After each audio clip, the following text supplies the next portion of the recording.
Hi hello আসসালামু আলাইকুম, সবাই আশা করি খুব ভালো আছেন। ন্যাচারাল ভিডিওর পক্ষ থেকে সবাইকে জানা আন্তরিক শুভেচ্ছা ও অভিনন্দন। এরকম ভিডিও পেতে আমার চ্যানেলটিকে অবশ্যই সাবস্ক্রাইব করে রাখবেন, পাশে থাকা বেল আইকনটি অবশ্যই ক্লিক করে রাখবেন, যেহেতু সবার আগে আমার ভিডিওটা দেখতে পারেন। এই যে দেখতেছেন, এটা হচ্ছে একটা পেঁপে গাছ। আমি এরকম আরও অনেক পেঁপে গাছ লাগাইছি, প্রায় 30 থেকে 25টা পেঁপে গাছ আমি লাগাইছি। যারা পেঁপে চাষ করে স্বাবলম্বী হতে চান সবাই অবশ্যই আমার ভিডিওর পাশে থাকেন। এই পেঁপে গাছগুলো জাস্ট আমি আনি এখানে লাগাইছি, এমনিতে এখনও পর্যন্ত কোনো সার ওষুধ দেওয়া হয় না এখানে। এই পেঁপে গাছগুলো দেখবো যে সার ওষুধ দিয়ে কী পর্যন্ত হয়, ঠিক আছে। অবশ্যই এই পেঁপে গাছের প্রত্যেক পার্ট ভিডিও দেওয়া হবে, আপনারা ভিডিওগুলো দেখার জন্য চ্যানেলটিকে সাবস্ক্রাইব করে রাখেন আর পাশে থাকা বেল আইকনটি নোটিফিকেশনটি অন করে দিবেন, ঠিক আছে। পেঁপে চাষ করে আপনি অনেক স্বাবলম্বী হতে পারবেন। দেখবেন পেঁপের বাজারের রেট আছে ভালো এখন। তো আপনি যদি পেঁপে চারা লাগান, কয়েকটা চারা গাছ আপনি আপনার আশেপাশে লাগাতে পারেন। একটা পেঁপে গাছ থেকে অন্তত পক্ষে 15 থেকে 20 কেজি পেঁপে হয়, এর থেকে বেশি হয় পেঁপে একটা গাছে। আমি গত বছর রোপণ করছিলাম, ওইখান থেকে পেঁপে পাইছিলাম প্রায় একটা গাছ থেকে 30 থেকে 35 কেজি করে পেঁপে পাইছি আমি, ঠিক আছে। পরে বন্যার পানিতে পেঁপে গাছগুলো নষ্ট হয়ে যায়। এবছর আমি আবার লাগাইছি এই কিছুদিন আগে, 10-12 দিন আগে। দেখতেছেন যে এখানে আরও অনেক চারা আছে, আমি আপনাদেরকে দেখাবো। এরকম আমি উপর উঁচা জায়গায় লাগাইছি। আর পেঁপে গাছ সবসময় উঁচা জায়গায় লাগাবেন, কারণ উপরন্ত জায়গায় লাগালে যেখানে পানি জমে না বৃষ্টিকালে, ঠিক আছে।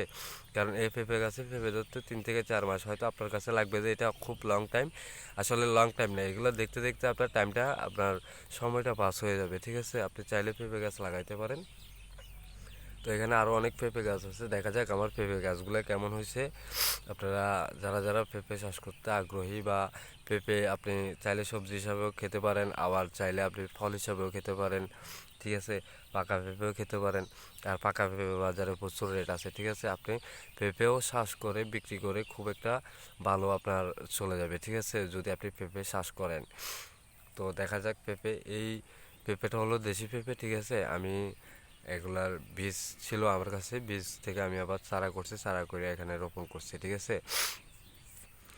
তো দেখেন আমার পেঁপে বাকি, এই যে দেখতেছেন, এটা এটা একটা পেঁপে গাছ, ঠিক আছে।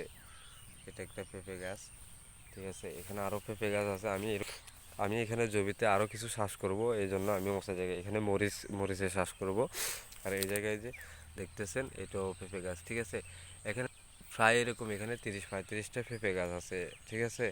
আমি আরও চাষ করি, বেগার বসে থাকে না। এই যে দেখতেছেন, এটা ধানের জমিটা, এই ধানের জমিটা আমার। এখানে বন্যার পানির কারণে অনেকটা ক্ষতিগ্রস্ত হয়েছিলাম, ঠিক আছে।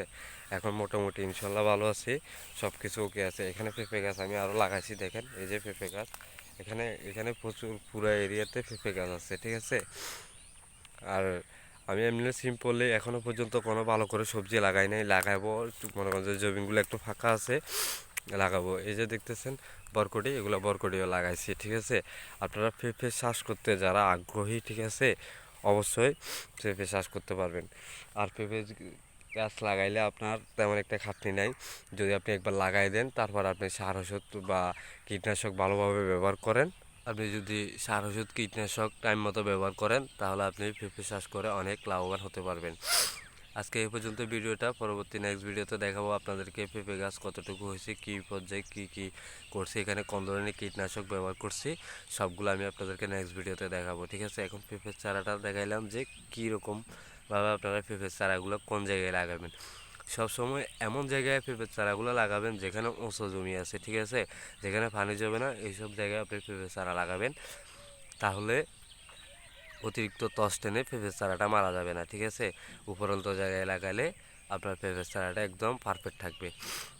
ওকে, আজকে এই পর্যন্ত। আল্লাহ হাফেজ। যারা যারা এখনও আমার চ্যানেলটিকে সাবস্ক্রাইব করে না, অবশ্যই সাবস্ক্রাইব করে পাশে থাকবেন।